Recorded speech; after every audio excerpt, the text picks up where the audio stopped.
आप सभी का हमारे चैनल में स्वागत है। आज हम मनुष्य के बर्बादी के 4 प्रमुख कारणों के बारे में बात करेंगे।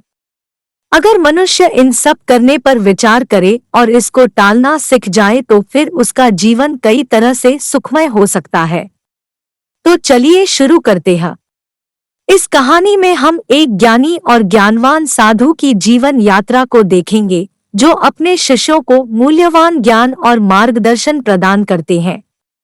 उनके शिष्य उनसे ज्ञान और दिव्यता की खोज के लिए उत्सुकता से इकट्ठे होते हैं।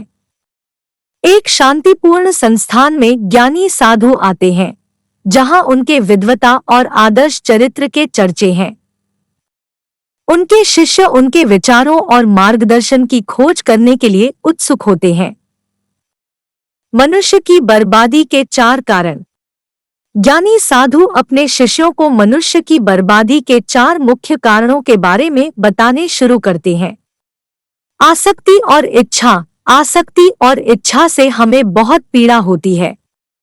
जब हम वस्तुओं और इच्छाओं के द्वारा बंधे रहते हैं, हम आत्मा को भूल जाते हैं और असत्य और अशांति की दिशा में चले जाते हैं। यह हमारे अंतरंग और बाह्य जीवन में संतुलन को खो देता है। अज्ञान और ज्ञान की कमी। ज्ञान की कमी हमें बुरे निर्णयों का सामना करने में रोकती है। जब हम ज्ञान की भूल करते हैं और अनजान होते हैं तो हम गलत रास्ते पर चलने लगते हैं। ज्ञानवान होने से ही हम सही और सत्य दिशा में चल सकते हैं।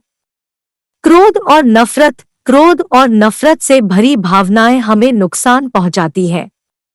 जब हम इन भावनाओं के बाध्य होते हैं तो हम गलत कदम उठाने के लिए प्रवृत्त हो जाते हैं और हमारे संबंध टूट जाते हैं।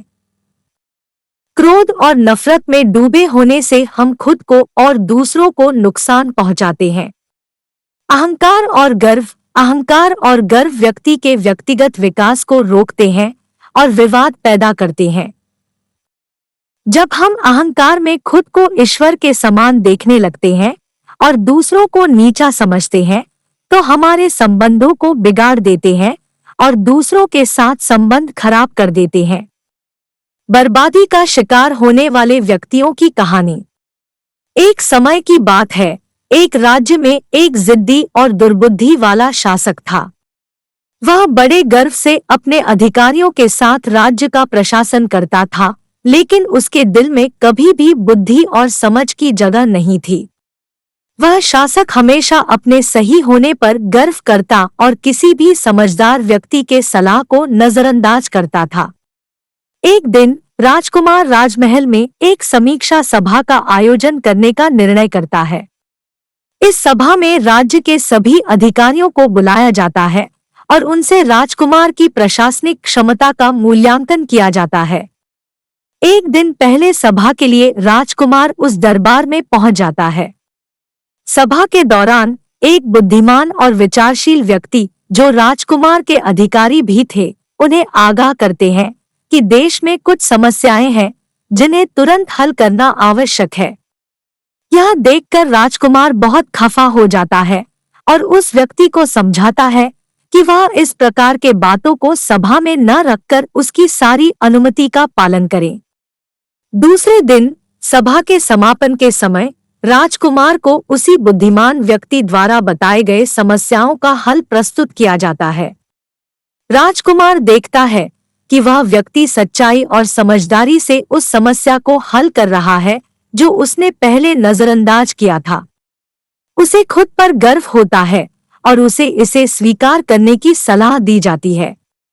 कहानी से हमें यह सबक मिलता है कि हमें हमेशा समझदारी और बुद्धि की सुनने की आवश्यकता होती है। हमारे गर्व और अहंकार के चक्कर में हम समझदारी को इनकार कर देते हैं और गलत फैसले लेने के लिए प्रवृत्त हो जाते हैं। यह हमारे और हमारे आसपास के लोगों के लिए नुकसानदायक हो सकता है।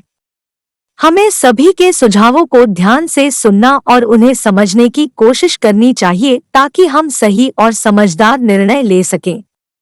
बर्बादी से बचने का मार्ग। बर्बादी से बचने के लिए आपको स्वयं को समझने और सुधारने की आवश्यकता है। सहानुभूति। विनम्रता और स्वयं नियंत्रण को संवारें और धार्मिकता और साधुता को अपने जीवन का हिस्सा बनाएं। इससे ही आप बर्बादी से बच सकते हैं। सच्चे धार्मिक और साधु मार्ग का अनुसरण करने से ही हम वास्तविक सुख और समृद्धि प्राप्त कर सकते हैं। इसलिए चलिए हम सभी इन महान उपदेशों को अपने जीवन में अमल करें और सच्चे धर्म के मार्ग पर चलते हैं। यदि आपको यह वीडियो पसंद आया हो तो इसे लाइक करें, शेयर करें और हमारे चैनल को सब्सक्राइब करें। हमारे चैनल पर और ऐसे रोचक वीडियो देखने के लिए घंटी को दबाएं ताकि आपको हमारे नवीनतम अपडेट मिलते रहें। धन्यवाद और मिलते हैं अगले वीडियो में।